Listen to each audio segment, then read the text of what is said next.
Hello lords and ladies, and welcome back to Dragon Age Origins. Today we're going to have another round of fireside chats because it's a good idea after every mission to go back to camp and touch base with your party members. So let's just do a roundabout of the whole place and see what we uncover. So let's go ahead and start with Leliana. Leliana, what's on your mind? Something I can help with? I'd like to talk to you about something. Yes? What's on your mind? You're a traveling minstrel. Why did you decide to come to Ferelden? My mother was from Denerim, and I consider myself a Ferelden. Mother served an Orlesian noblewoman who lived here when Orlais ruled. When Orlais was defeated and the common folk began to resent the presence of any Orlesian, the lady returned to Orlais. She took my mother with her. I was born in Orlais and did not set foot in Ferelden till much later. Mother was always telling me stories of her homeland. I think she missed it.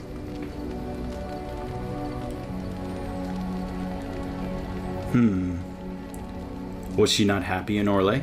She wasn't unhappy. We had a good life, and she liked Orlais well enough. I loved it though. Val was so vibrant, colorful. Mother died when I was very young. Lady Cecily let me stay with her. I had no one else. She was quite old then, and she had me study music and dance to entertain her. It is unfair that I have more memories of Cecily than my mother. You were young. It's understandable. Strangely, the only thing I really remember of Mother was her scent. She kept dried flowers in her closet amongst her clothes. Small white Ferelden wildflowers with a sweet fragrance. Mother called them Andraste's Grace. They were very rare in Orlais. But enough about that. Let us move on. Okay, so we should keep a lookout for some white flowers called Andraste's Grace. And if we come across any, we should give them to Leliana and she will like us. Something I can help with? Earning the favor of cute redheads is something of... What's on your mind? A pastime of mine. Let's see. Do you miss anything about Orlais? I miss Val. Unlike other cities where the people are the lifeblood and the character, Val was her own person, and her people little more than decorations. There was always music in Val, streaming from the many windows, quiet refrains and triumphant choruses, and always, floating above that all, the chant, coming from the Grand Cathedral. It was magnificent. She paints a pretty picture. Sounds wonderful. Oh, it would take me a day or two to talk about the many splendors of Orlais, her golden fields, her lush meadows. Oh my. Of course there are good things and bad things about Orlais, like anywhere else. Sometimes I miss it dearly, and sometimes I'm glad I'm rid of it. And you will laugh at this, but I miss the fine things I had in Orlais. What sorts of things? Dresses, fine dresses and furs, and shoes of course. One can't mingle with nobility with bad shoes, you see. Orlais is very fashionable, almost ridiculously so. But the shoes! Living with those ridiculous trends was worth it for the shoes. Ah yes, ladies and their shoes. How typical. Shoes are shoes. They're there to keep your feet dry. Well, yes. But that's not all they're for. If you saw a pretty lady in a beautiful dress, you'd want to see her dancing in her dainty shoes, and not in huge boots. I think great there's a woman with some sense. I might pick that. Hold on. If she has assets, I wouldn't... A beautiful woman will be beautiful anyway. Like you are. Thank you.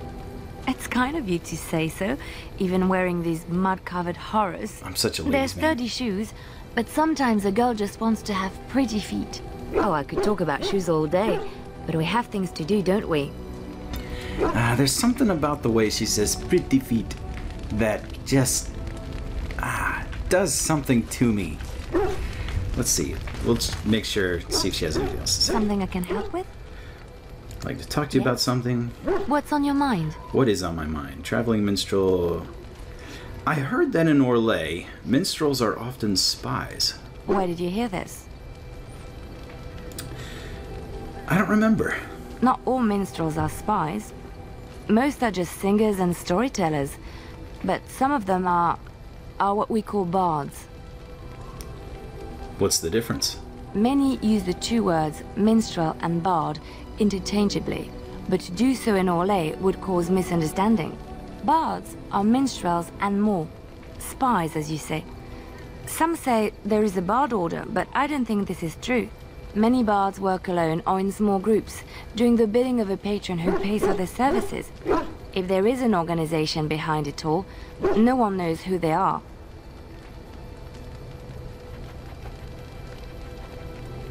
What sort of services does a bard offer? What do you think? They infiltrate, steal, sometimes assassinate.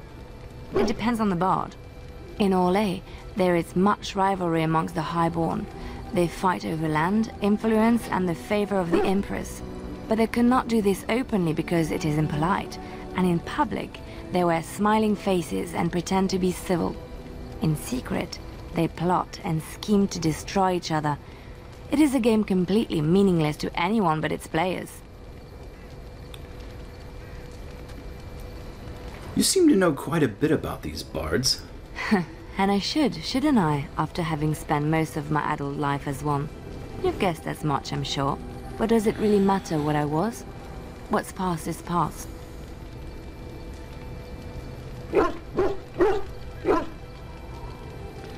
But why were you living cloistered... But why were you living cloistered, sister? Wow, that is a strange sentence. Alright, I'm not gonna read it because it's clearly not correct, but choice number 1. I found myself in Ferelden and sheltered from bad weather in the Chantry. And when the storm passed, I just did not want to leave. I like to see the Maker brought me here. Leliana approves again. Something I can help with?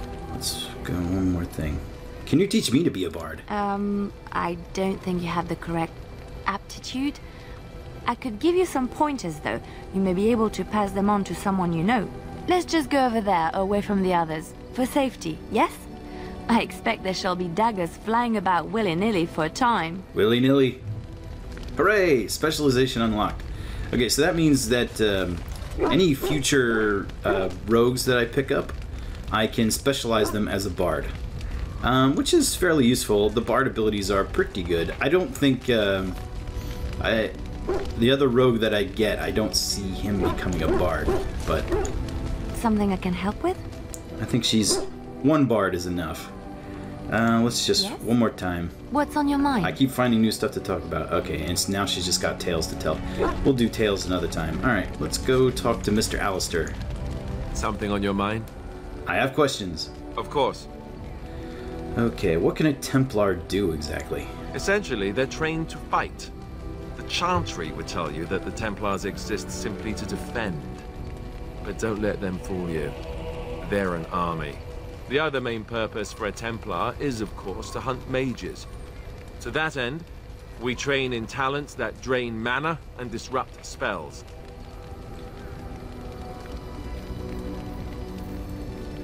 So Templars use magic themselves? You could call it that, sure. Chantry doesn't look on it the same way, however, since really our talents only work on mages. Against a regular person, I'm just a guy in a metal suit. Have you hunted many mages? No, I never actually became a full Templar. Duncan recruited me before I took my vows. I was only present during one harrowing. The ritual that they test the mages with. It's not unlike our joining, really. And just as deadly. The girl they tested, she had a demon put inside her to see if she could resist. And she couldn't. We had to end it quickly. I have to say I didn't have much interest in becoming a Templar after that. Seems like the Templars could run the Chantry. You'd think that. But it's not so. The Chantry keeps a close rein on its Templars. We are given lyrium to help develop our magical talents, you see. Which means we become addicted. And since the Chantry controls the lyrium trade with the dwarves, well, I'm sure you can put two and two together. That sounds like quite the racket. Jeez. So you were addicted to this lyrium? Thankfully, no. You only start receiving lyrium once you've taken your vows. You don't need lyrium in order to learn the Templar talents. Lyrium just makes Templar's talents more effective. Or so I was told. Maybe it doesn't even do that. The Chantry usually doesn't let their Templars get away either, so they can spread their secrets. I'm a bit of an exception. Lucky me. So, the Templar Order keeps its Templars in line by getting them addicted to lyrium. That way they can control them. Sounds a lot like pimps. Seriously, like, that's pretty terrible. People got to do what they got to do, I suppose. Let's ask him some more questions. Of course. Can you teach others to be a Templar? Sure, I could. I could even teach you, I suppose. Anyone who's been trained as a warrior. I guess if I'm going to give up Chantry secrets, I may as well go all the way. Send whoever you want trained to me in camp, and I'll see what I can do. Hooray! So now we can be a Templar if we want to. Let's check that out, because I might want to. I do have one specialization point saved up. So it's you get 2 over the course of the game, 2 specializations. I know I want Champion for sure, just because it's got some great buff abilities that if you're a tank and you're going to be in the thick of it, pretty nice. Templar is pretty good too but it gives you +2 magic, which really isn't that great for a warrior at all. It does give you mental resistance and some other abilities that are good against mages, but I'm not really fond of the Templar actually. And Alistair's a Templar, and that's kind of his bag. I'm probably gonna save it for Champion, and later on, if I can get my hands on Reaver, I might do that one. It's a toss-up between Reaver and Berserker, but we'll get into that later. But yeah, cool. I can make Templars now if I want to. Alright, well, let's keep talking to Alistair. Something on your mind? I have questions. Of course.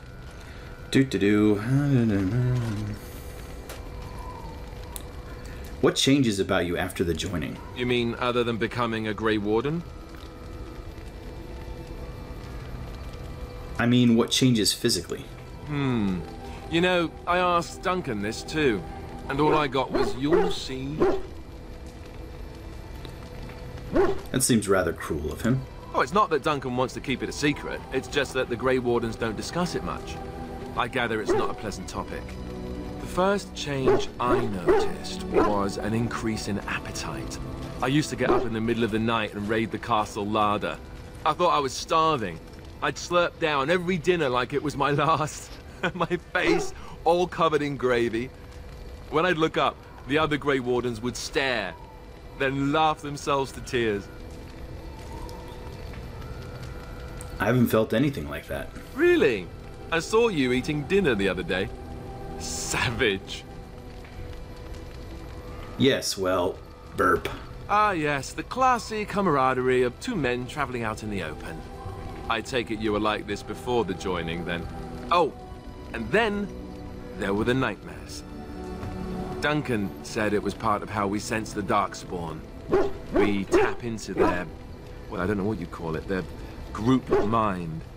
And when we sleep, it's even worse. You learn to block it out after a while, but at first it's hard. It's supposed to be worse for those who join during a blight. How is it for you? I've had some strange dreams. Some people never have much trouble, but that's rare. Others have trouble sleeping their entire life. They're just more sensitive, I suppose. Everyone ends up the same, though. Once you reach a certain age, the real nightmares come. That's how a Grey Warden knows his time has come. His time has come? Oh, that's right. We never had time to tell you that part, did we? Well, in addition to all the other wonderful things about being a Grey Warden, you don't need to worry about dying from old age. You've got 30 years to live, give or take. The Taint. It's a death sentence. Ultimately, your body won't be able to take it. When the time comes, most Grey Wardens go to Orzammar and die in battle rather than waiting. It's tradition. How cheery. And you wondered why we kept the joining a secret from the new recruits. Well, there you have it. I feel betrayed. This is wrong. You think if we asked for volunteers that Grey Wardens would exist? Maybe a few. You wouldn't be here. Neither would I, probably. And the blight needs to be stopped. You know, Duncan... he started having the nightmares again. He told me that in private. He said it wouldn't be long before he'd go to Orzammar himself. I guess he got what he wanted. I just wish it had been something worthy of him.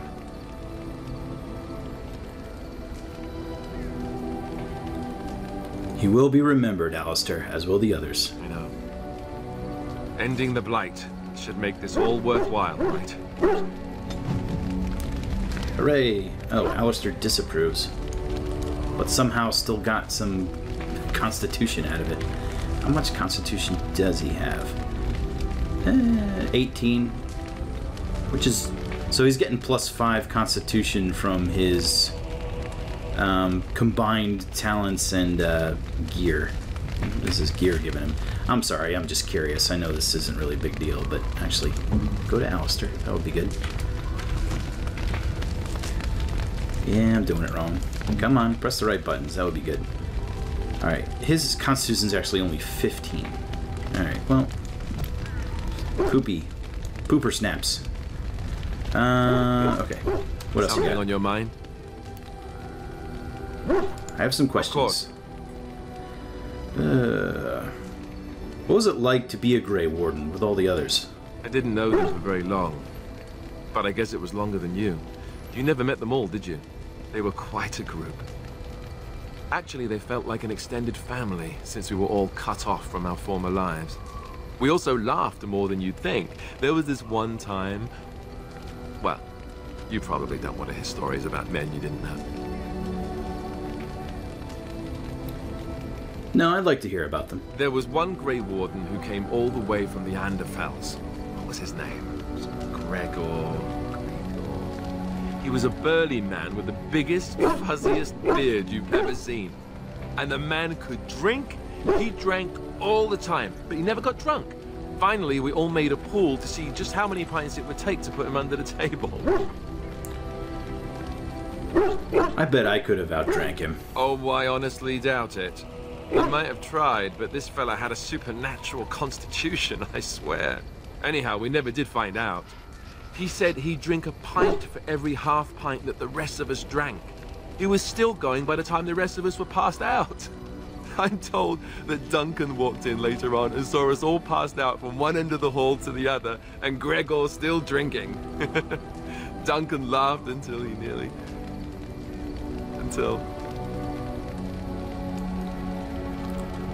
Not this again. Aren't you done yet? I know. I wasn't expecting it to hit me, I'm sorry. It just struck me that I had nothing to remember Duncan by. Nothing at all. There's no body, not even a token of his that I could take with me. That must sound really stupid to you. Not at all. I just would have liked something of his to take with me, that's all. Well, there's no use in moaning about it, is there? He's gone. Let's just go. Yeah, I don't typically like being so hard on Alistair, but, you know, there comes a point when you just gotta buck up and get things done. You can't just sit around a fire and, you know, cry about it. I mean, it's a terrible thing. You know, his entire order is wiped out. It's just me and him. That sucks. But you have a task, and it's a very important task, so there's just no use bemoaning all this stuff that's happened. It's like, eyes forward, buddy. Let's get it done. Don't waste your time getting all sad. And another thing, too, about the... I wanted to talk briefly just about the Grey Wardens and their little scheme of not telling people about the joining and the side effects and all this stuff. They keep saying this over and over again. I've said it a couple times already. Davith said it once, now Alistair said it. That if they told other people what was entailed with the joining and being a Grey Warden in reality, then they would hardly get any recruits. But I don't think that's true. And the reason I don't think that's true is because it depends on the culture. So if you set your culture up so that, well, setting your culture up as if it's like just a bunch of boxes you tick on a survey sheet or something. But let's just say that you change the paradigm so that being a Grey Warden is like the best thing to be. Like if you become a Grey Warden, your family, the rest of your family who isn't Grey Wardens gets, all kinds of benefits and, all that stuff. You'd have people lining up to be Grey Wardens around the block.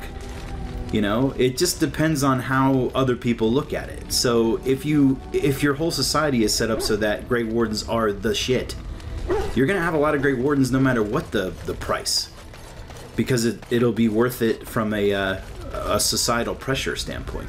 Like have like what they used to do in medieval culture, in European medieval culture, where they would have like every first child would go off to war, every second child will be given to the church, and every third child will be I don't know what the third child would be. I forget. I don't think the third child gets anything. But like, if you set it up so like every third kid is like hey, you draw the short straw, you have to go and be a Grey Warden, but in doing so, you set your whole family up for life, and you're honored the whole entire time. That's not that bad. I mean, it would be against their choice at that point. But I suppose there's problems with that too. Sorry, I'm rambling. But those are the kinds of things I like to ponder. I like to discuss. So if you have thoughts on that, let me know. And it does seem kind of odd to talk about a fictional, the ethics of a fictional universe. But all that stuff finds parallels in the real world, so it's always interesting. I mean, you could draw comparisons. I just did from European culture. You could draw comparisons from medieval, from Japanese culture. Take your pick. I mean, we go through all this stuff. Dragon Age didn't invent all this stuff. So anyway, what else we got? Sten, let's talk to you. Yes. Sup? I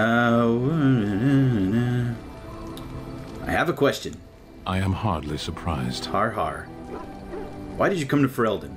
To answer a question. What was the question? The Arishok asked what is the Blight. By his curiosity, I am now here.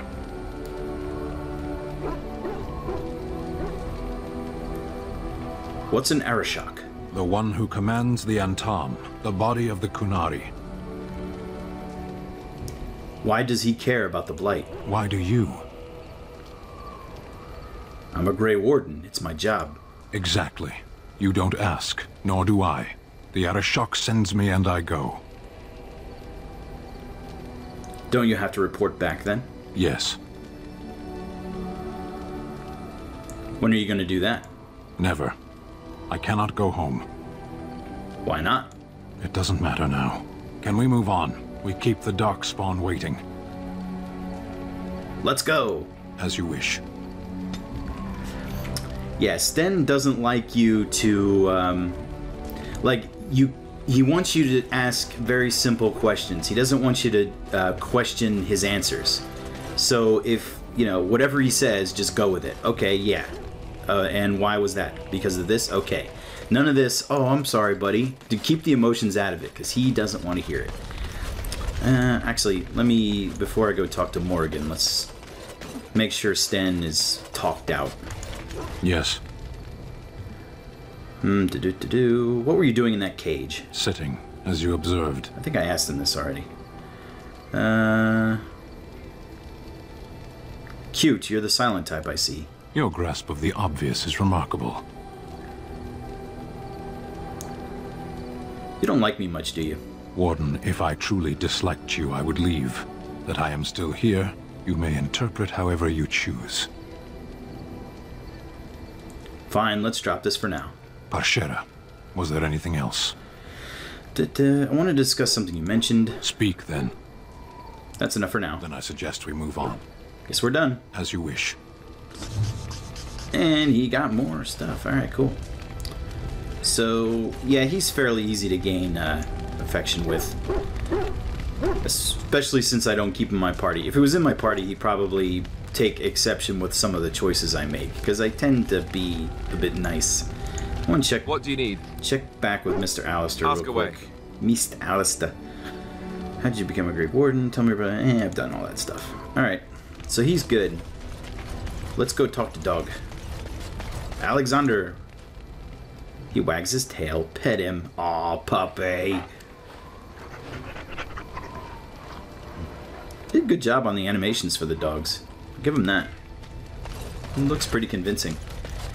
Alright, Shale. I see it found some augmentation crystals. I was not even aware it knew about them. Well done. So, what does it think? They don't make me look any wider, do they? I find I'm already too wide as it is. No, they're quite slimming. It must be the vertical pattern it put them in. Did it know to do that? It must have. I think it should find some more as soon as possible. I want to glitter from ear to ear, so to speak. Alright, so Shale is a bit of a bling-bling hound. Oh. Whoa. What's with the heavy size? Oh, that. Merely reflecting on the hopeless nature of the task in front of it. The most likely outcome is that it and its companions will become a stain on some rock for the Darkspawn to tread upon. I shall be moved to a single tear by the tragedy. That many, huh? I'm surprised.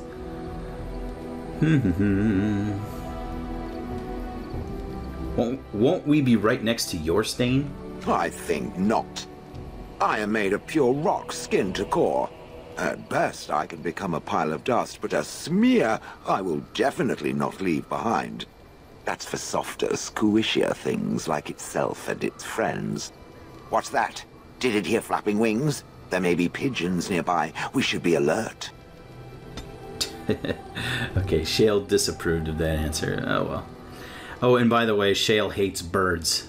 Oh. So if you get a chance, destroy the birds. I would have expected golems to be different. Different? Different than what? Different than a statue? Different than a log? Should I talk in a monotone? Yes, Master, I exist to serve the Master. I shall kill for the Master and only for the Master. Perhaps it expected me to have a booming voice. Recite limericks. I can recite limericks, if it likes. He kind of reminds me of HK-47 just a tad. Doesn't quite have the level of awesome that is HK, but there's some similarities. Are they dirty limericks? Mostly they involve slaughtering pigeons in creative and invasive manners. Invasive? I have never met another golem. I have no idea what one might be like, or why I wouldn't be like them. Why? Has it met other golems? Did they not sound as I do? Being different isn't so bad. Did I say it was bad? Huh. It thinks I hang on its every word, waiting for approval. I don't know what other golems might be like, but I am already superior by virtue of my free will. This is a good thing.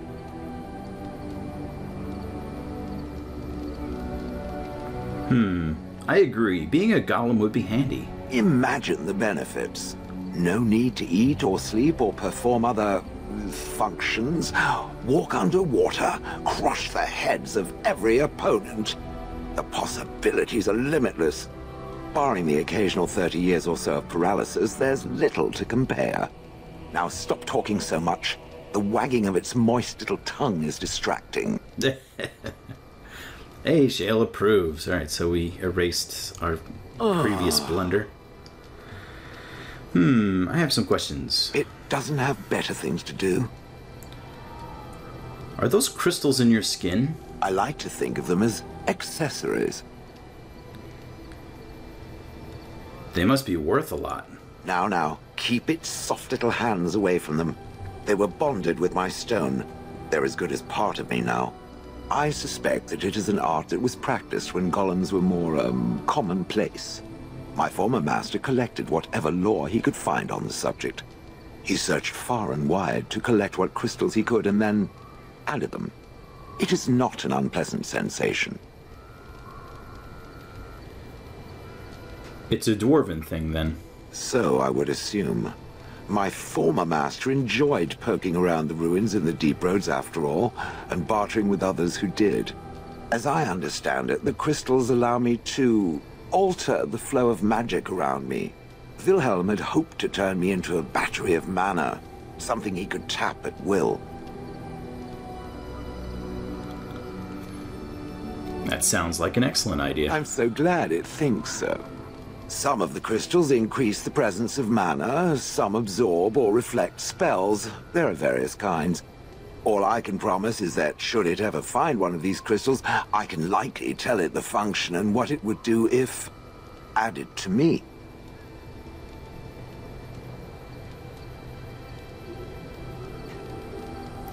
Would you be willing to have more added? Why not?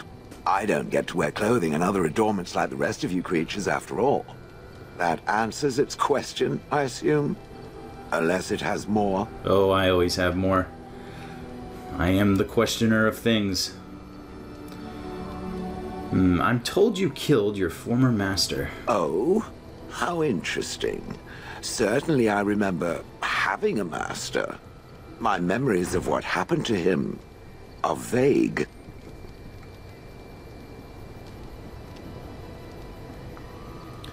Vague, but not non-existent. Clever and true. Oh, very well. Let me see what I can recall. My former master enjoyed experimenting upon me. I remember that much. There was tinkering with spells and then the crystals. He was very eager to alter my function, I think. What sorts of experiments? Bah! I am no mage, and he did not explain himself to me, any more than it would explain itself to a sword. He possessed my control rod, and back then, it would have prevented me from doing anything he did not command me to, no matter how I might have wished to. So what happened? I am unsure. He was experimenting, and then nothing. So he hit the kill me button on accident? Oh, ho, ho. It does like to laugh, does it? But who knows? I may have such a thing. And then he was gone. I was standing where I was, in the village, and I could no longer move. The villagers came, poked and prodded me in fear, and then realized they could neither move me nor destroy me. So they simply left me. And in time, I forgot I hadn't stood there all along. That must have been terrible, I'm sorry. In fact, at first I found it more of a relief. For so many years I'd had to leap to that little toadstool's every command. Get this, pick up that, put it down, pick it up again. The gall! At first I'd hoped he'd simply decided to leave me there paralyzed. An acceptable trade-off. After years passed, I simply stopped caring.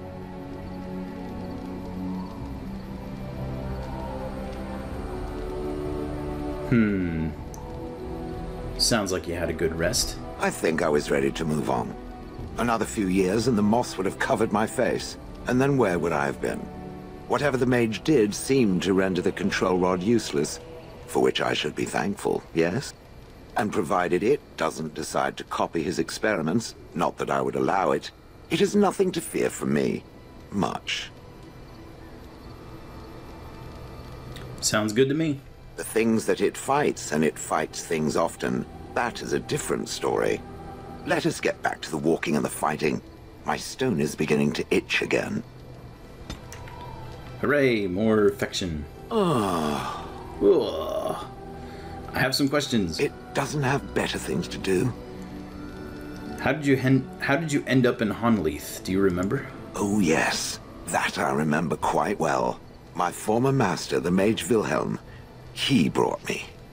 As I recall, he had acquired some position with whatever lord ruled the land. I, being little more than a glorified possession at the time, was brought along. Oh, how he enjoyed impressing the villagers with me. Gollum, snarl at that villager there, be fearsome. And of course, I would have to do it.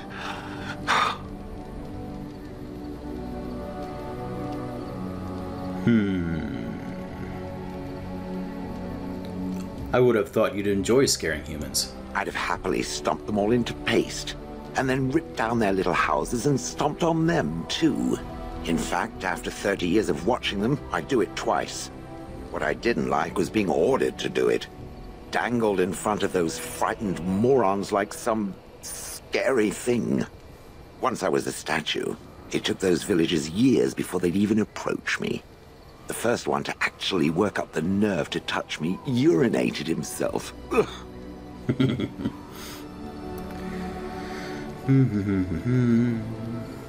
But why were you out in front of the tower? That is where Wilhelm kept me. He wanted me out in the open where I could be frightening like a scarecrow. I was supposed to watch for thieves. Pah!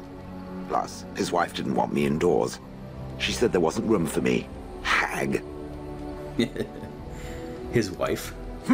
I was once larger, 10 feet tall. Then the loathsome hag complained that I couldn't fit through the doors. So the mage had me shrunk down. Can it believe it? And she still wanted me out. Bitch. So that's why I have a short golem. Well, that's not fair. How does one shrink a golem? With a chisel. And a lot of nerve. You didn't like this Wilhelm, I take it. He did love using that control rod. Fondled it so much, his wife actually threatened to throw it in the lake. Ha! I would have liked to have seen that. Which reminds me, where did it find the rod? Did it pay a great deal for it? Oh yes, a fortune, in fact. Good. Clearly, I am worth it. Don't tell him the truth. Do you remember anything before Hanleith? I traveled with the mage. He did a lot of traveling, I remember that. But where we went, it is rather fuzzy. I remember great battles, fighting many humans long ago. They were all very soft and squishy. Squishy. And before that, No, there are only images. I was somewhere dark. Just how old are you exactly? I have no idea. Wilhelm used to brag that the dwarves stopped making golems centuries ago. I do not age as you soft creatures do. Sadly, my memory is no better. Plus, I get bored and stop paying attention. Interesting. I'm done asking about that. Good. I was just about done talking about it. It does like to have a good chat now and again, doesn't it? I certainly do. And hey, Shale got some strength. I've watched a lot of humans in my time. It should be aware that I've decided that it is not much like any of them. It could be good or bad. Good, of course. It doesn't want to have anything in common with all those other filthy substandard human types, does it? Surely it must come from some superior lineage, yes? Some breed of flesh creature that has decided to elevate its genetic stock above its natural shortcomings. So they have knowledge of genetics in this world. Interesting. My father was the Terran of Highever. Oh, then that must be it. I knew there had to be some reason, it being a human and all. I would appreciate if it didn't spread around that I said anything. Humans might start to get the wrong idea. They might start thinking their race is not completely hopeless. And we wouldn't want that. Indeed. Can it imagine the horror? Oh. Now, let us crush something into a fine paste before it starts to think I've gone all soft. Perish the thought. Oh, Shale likes me. Hooray. It speaks. You're still with me, I see. Yes, its adventures are interesting, even if the chances for success are remarkably slim. It would be better to throw oneself off a cliff, I suspect. Does it wish me to leave? I can, though I see no reason to go.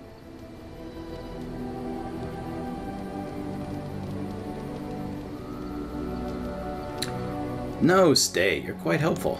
No doubt. Without me, it would have to carry its inventory on its own. Perhaps we should continue. Its chances of success are small enough without further dawdling. Ah, Shale. High five, Shale. You and me, buddy. Alright, let's go talk to our Lady Morrigan. I await your command. Why, hello there. I happen to know that if you ask her if you say you'd like to discuss something personal, it tends, unless you've got a really high affection with her, it tends to lead to some unuseful chats. Mostly leading to her not liking you as much. So I tend to avoid it. So life in the wilds must have been very lonely. At times, perhaps. A world full of people and buildings and things was all very foreign to me. If I wished companionship, I ran with the wolves and flew with the birds. If I spoke, 'twas to the trees. But you eventually left. Such simple pleasures will only enthrall for so long. I recall the first time I crept beyond the edge of the wilds. I did so in animal form, remaining in the shadows and watching these strange townsfolk from afar. I happened upon a noblewoman by her carriage, adorned in sparkling garments the likes of which I had never before seen. I was dazzled. This, to me, seemed what true wealth and beauty must be. I snuck up behind her and stole a hand mirror from the carriage. 'Twas encrusted in gold and crystalline gemstones, and I hugged it to my chest with delight as I sped back to the wilds. I can't imagine Flemeth was pleased. She was not. Flemeth was furious with me. I was a child and had not yet come into my full power, and I had risked discovery for the sake of a pretty bauble. To teach me a lesson, Flemeth took the mirror and smashed it upon the ground. I was heartbroken. Flemeth was right, no doubt. Beauty and love are fleeting and have no meaning. Survival has meaning. Power has meaning. Without those lessons, I would not be here today, as difficult as they might have been. They made you stronger, didn't they? They did indeed. To return to your original question, perhaps my time in the wilds was indeed lonely, but such was how it had to be. I find myself at times wondering what might have become of the girl with the beautiful golden mirror, but such fantasies have no place amidst reality. Yay, Morrigan approves. Let's talk again. I await your command. I'd like to ask you something. So, full of questions, are you? She's not tired of me yet. Can you teach others to become shape changers? I cannot teach you, no. But any other mages that cared to learn, yes, I could do that. Send whoever you wish my way, and I shall teach them what I can in the camp, provided they possess the will to even make the attempt. Hooray, shapeshifter. We're unlocking all kinds of fun stuff today. Your command. I'd like to ask you more stuff. So, full of questions, are you? I am the questioner of things. Did you grow up in the Kukari wilds? Why do you ask me such questions? I do not probe you for pointless information, do I? You can probe me anytime. Beg pardon then while I jump for joy. What is it you asked if I grew up in the wilds? A curious question. Where else would you picture me? For many years it was simply Flemeth and I. The wilds and its creatures were more real to me than Flemeth's tales of the world of man. In time, I grew curious. I left the wilds to explore what lay beyond, never for long. Brief forays into a civilized wilderness. But you kept going back to the wilds. Would you not do the same? Your world is an unforgiving and cold place. The wilds I hail from is home to me, and I a natural denizen. For all that I had been taught, however, the truth of the civilized lands proved to be overwhelming. I was unfamiliar with so much. So confident and bold was I, yet there was much that Flemeth could never have prepared me for. Very daring. That sounds like you. Equal parts daring and foolhardy, perhaps. Only once was I accused of being a witch of the wilds, and that by a chastened who happened to be traveling with a merchant caravan. He pointed and gasped and began shouting in his strange language, and most assumed he was casting some curse upon me. I acted the terrified girl, and naturally, he was arrested. That was quick thinking. Men are always willing to believe two things about a woman. One, that she is weak, and two, that she finds him attractive. I played the weakling and battered my eyelashes at the captain of the guard. Child's play. The point being that I was able to move through human lands fairly easily. Whatever humans think a witch of the wild looks like, 'tis not I. Not that I did not have trouble. There are things about human society which have always puzzled me, such as the touching. Why all the touching for a simple greeting? Touching? Like a handshake? To begin with, yes. What is the point of touching my hand? I find it an offensive intrusion. There were many nuances that Flemeth could never tell me of. When to look into another's eyes. How to eat at a table. How to bargain without offending. None of these things I knew. I still do not understand it all, truth be told, but then I gave up long ago any hope of doing so. When I returned to the wilds last, I swore to Flemeth that I had no intention of leaving again. Well, I'm glad it worked out this way, at least. Yes? Let's ignore the entire Darkspawn threat and the presence of a simpleton as your only other Grey Warden ally, then. Not that I lack appreciation for the intent of your comment. Thank you. Well, let's get on with it before the ground opens up and swallows us, yes? I think Morrigan likes me a little bit. Let's talk some more. Yes? Yes, I'd like to ask you something. So, full of questions, are you? Is Flemeth really what she seems to be? Well, that depends, does it not? What does she seem to be? A nutty old bat. Sometimes I do wonder the very same thing. Tell me, how much do you know of the tale? The one that the chastened still tell of my mother, to frighten them into obedience. I'm more interested in the truth. I can relay what Flemeth once told me herself, and you can decide whether or not 'tis the truth, if you desire. That sounds interesting. As the tale is sung by the bards, there was a time when Flemeth was young and beautiful. A fair lass in a land of barbarian men, the desire of any who saw her. Claudia Black has such a great voice, doesn't she? My goodness. She could melt butter from across the room. Not true, then? No, quite true, but this part only. The tales say that Flemeth fell in love with Osen the Bard, and fled the castle of her husband, the dread Lord Conabar, and that he swore vengeance for her infidelity. In truth, my mother claims that 'twas Osen who was her husband, and Conabar the jealous lord, who looked on from afar. Lord Conabar approached young Osen and offered him wealth and power in exchange for his lovely wife, and Osen agreed. Seems like a fair deal. Aye, it was. 'Twas Flemeth who suggested the arrangement in the first place. All would have been well had Lord Conabar kept his end of the bargain. But he was a foul man who bargained with coin he did not possess. Osen was led off to a field and slain, left for dead.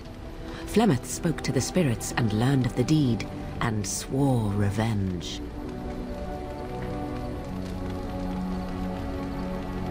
So she truly loved Osen, then? That was not the point. Conabar had no honor, so she would not have him.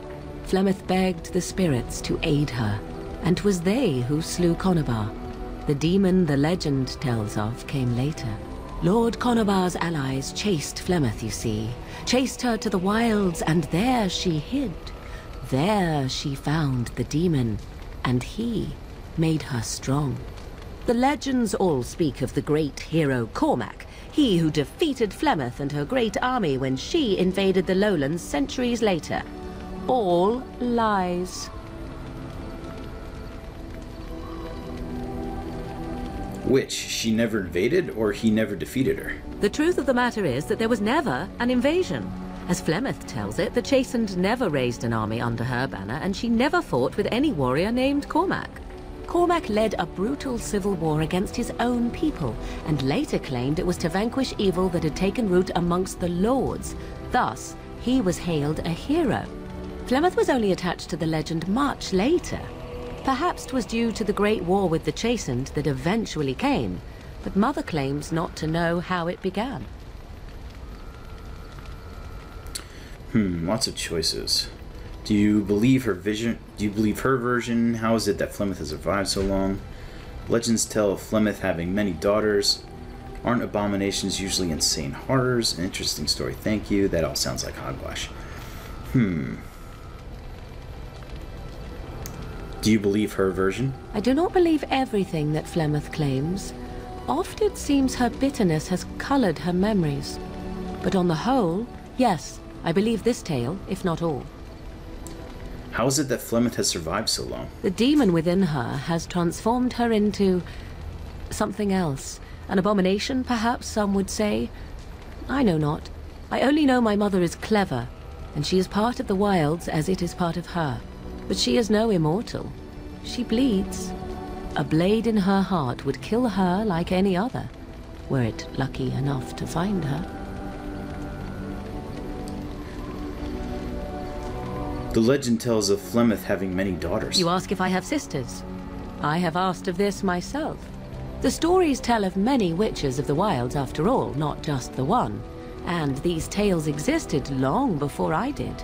Flemeth refuses to speak of other daughters, if they existed. So, should I believe I am her first? I doubt that too. Why would she refuse to speak of them? The Chastened tell of a falling out between Flemeth and her daughters. They say that one day she hunted them all through the wilds and ate their hearts. Ew. It may be true. I have never seen another witch or heard of one. Perhaps one day Flemeth will eat my heart as well. Aren't abominations usually insane horrors? How often is this usually? Always? If not always, then when is it not true? There are more things in this world and the next than you or I could ever hope to understand. What Flemeth became is a mystery. I suspect, even to her. An interesting story, thank you. Flemeth tells it with far more embellishment than I, but you are welcome. Dare I ask of your own mother? Few are abominations of legend, 'tis true, but I find myself curious nevertheless.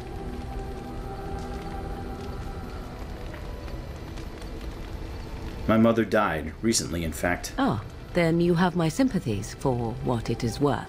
Which is very little, I am certain. It matters not. Let us move on.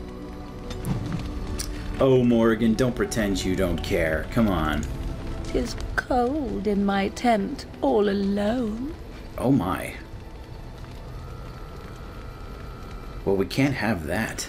So you shall come to my tent? But whatever shall we do in that tiny little space together while we wait for it to warm? I'm sure I'll think of something. Good. Then let us waste no more time with foolish talk.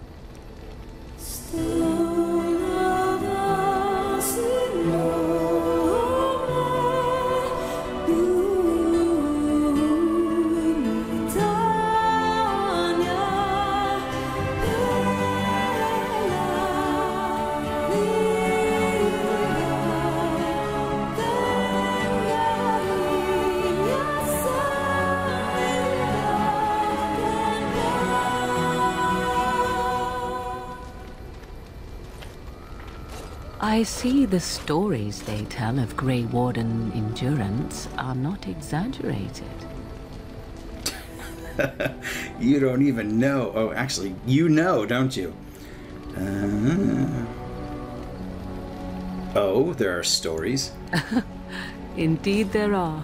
The unanswered question, of course, is whether the endurance exists because of the taint within you, or because the Grey Wardens are by nature so very healthy. I enjoy the thought that 'tis a little of both. Natural prowess, driven by a darker side. So what now? That is entirely up to you. Simply know that I have no designs on your independence. I wish only to do what I desire, and if that coincides with what you desire, then so be it. And should you decide not to continue our misadventure, then so be it. Very simple, is it not? Now, this is kind of a crucial point, because with Morrigan's relationship. You can kind of end it right here if you want to, or you can continue. But there are a few pitfalls, and one of them is pushing her too hard, because you really kind of need to get her warmed up to the idea. But I really like Morrigan. She's definitely my favorite in this game, so I'm gonna try and advance this thread. So let's see. You do not want to pick choice 2. And what about love? Does that enter the picture? Because she will just get pissed off. I think choice 4 is the best. I can live with that. Then we should get along marvelously. Come then, let us be off before the others begin to stare. Nice. Alright, well, I feel different. Do you guys feel different? I feel like, I don't know, like I lost something. Okay, so I think that'll do it for now. We talked to everybody, right? Yep, that's it. Okay, well, I think that's enough for today. We've had a nice fireside chat, and things escalated quickly in that little hut over there. But, yeah. So, I'm gonna go have a cold shower and maybe a cigarette, and I'll see you guys next time. Until then.